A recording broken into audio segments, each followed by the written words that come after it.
chatting just before there, it's a play very much based on dramatic irony.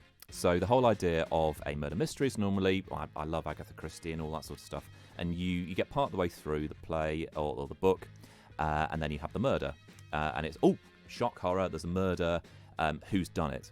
And you work from there. With this play, it's very much, very early on what's supposed to happen, who's involved, and then the rest of the play is what actually happens and transpires. So it's really one that builds up, and from the audience know very early on how it's all supposed to. They think. Yeah, they think they know very early on. And then gradually as the play goes on, you think, what about that. And of course, so my character is the main character. I'm aware I'm going to be watched a lot. So it's not just as an actor, you've got to embrace not only having enough of the lines to explain exactly what's supposed to happen, and then portray that. So you can't miss a scene, you can't miss them, because of course then the audience thinks, what's going on there? That hasn't worked out. Yeah. But yes, you've got to focus all the time that you're on stage. Quite a lot of pressure. And you mentioned the lines. You were saying to me before when you were going through the script, there's page after page after page that is just you. I was joking with a friend before I started the play, because she was doing a different play. So sometimes when you first get a script as an actor, you look through your lines, you highlight, and you think, oh great, that's part of the work done, I feel satisfied, I'm going to have a cup of tea. But no, I looked at it and thought, oh crikey, there's far too many lines. Didn't actually make it feel worse. But once you break the back of them, the way the Parker and Snell work is we view it almost like a semi-professional production, which I really like. It's quite an intensive rehearsal period. Mm-hmm. So we do it for 3 to 4 weeks before the show goes on. Everyone turns up on day one with lines learned, and away you go. So you really get to grips with the characters from the outset. Do you feel that way, that you're able to really sort of immerse yourself in it a bit more than if it's spaced out over several months? Yeah, because what you tend to find sometimes, and I've been in productions over the years where you're learning your lines with, say, a week to go, but you don't really feel that you get into the character as much.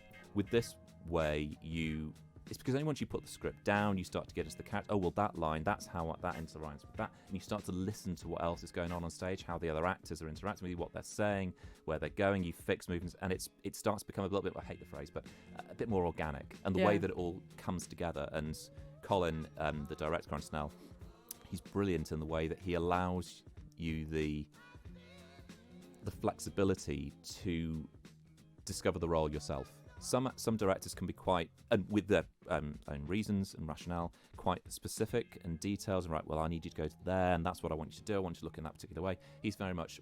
I've had people who've been in the plays with me over the years saying, "Well, should I go there?" And he's come, "Well, do you want to? Do you feel your character should?" And it puts you as an actor in charge of what you do on stage, and you then drive it, and you feel a bit of ownership over the part. Yeah, so you really are sort of pushing your character in every possible direction there, quite literally by the sound of things. And so what have you sort of learned about Tony himself? Can you relate at all to him as a character? Because it's quite dark. I really hope not. But yeah, it is very dark. With any acting role, you have to find specific elements that you can draw on in order to fully push. I love playing bad guys, and probably that's a spoiler. But I love playing a bad guy in it, because there's so much more to get into. Because I've played parts in the past where you're the sort of generic love interest, and there's really nothing there. You're the straight person that everyone else bounces off. But no, I loved getting to grips with the part, and just being that having that sinister look, and just the pauses. Because the thing with any play, often it's what's not said and the pauses that come into it. So you build up, then, particularly with a murder mystery, those moments, there's just those pauses that you have in between and can really build that suspense. Which on radio very much works. Thanks for that. So it's quite a small cast then, isn't it? Yeah, there are only 7 of us in the cast. So there's me. I'm playing Tony Wendis. Kat Court is playing my wife Sheila.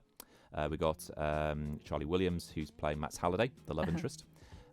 We've got Dave Shaw, who's playing Captain Lesgert, and Billy Newton, who's playing the inspector. And you must all get quite close with each other, I'm guessing, because it is that sort of intense way of sort of getting ready for this. Yeah, we've all acted together many times before. Parker and Snell, we have quite a, although it's very much driven by Carl and Colin and who they want to cast and what plays they want to do. he has a core of people that he likes to use, which is great because you get to. It's not a society, but you get to feel a little bit like a bit of that. Yeah, well, it sounds like it's definitely going to be one of those that stays with people and maybe gets a little bit under their skin. I'm thinking. I always love murder mysteries because you end up walking out. Say you sit having your ice cream at half time. And thinking about, well, what about that? Or how about that? Or is that the reason have they done that? Or what? Did you see that? Oh, I saw, and you,